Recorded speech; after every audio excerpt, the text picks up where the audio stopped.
มาสูงค่าเป็นคนใต้เป็นคนใต้เนี่ยค่ะค่าแค่มาลัดเนี่ยกำศักดิ์สิทธิ์ของพระเป็นเจ้าเนี่ยค่ะ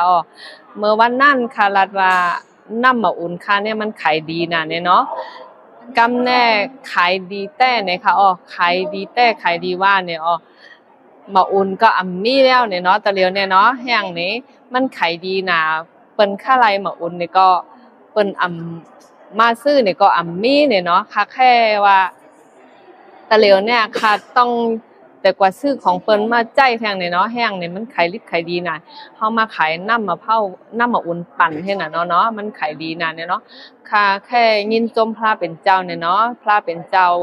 ปันแสงอันแน่มานี่แสงอันแน่เป็นแสงพระเป็นเจ้าปันมาเนี่ยเนาะขายลิบขายดีน่ะขายมันแบบหัว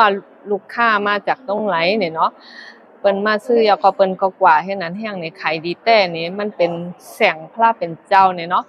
ค่ะแค่ยินจมพระเป็นเจ้ายาวๆน้ำๆเนี่ยเนาะที่มีแสงอันนั้นนี่ก็ให้เฮามีการมีงานทำเนี่ยเนาะ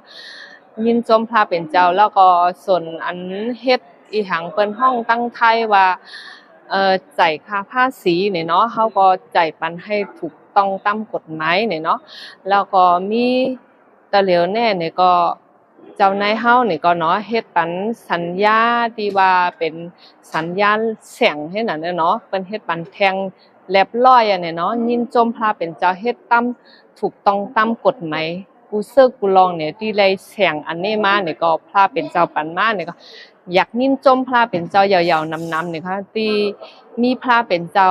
อยู่ในสัตว์ปันของเฮาเนี่ยมันยิ่งใหญ่นะเนี่ยเขา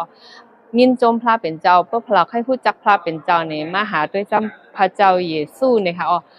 ว่าเฮามีเรื่องอีหังเนี่ยเฮาย้อนพระเป็นเจ้าปันเฮากูซื้อกูลองเนี่ยค่ะค่ะอย่างยินจมพระเป็นเจ้าค่ะยินจมพระเป็นเจ้าค่ะ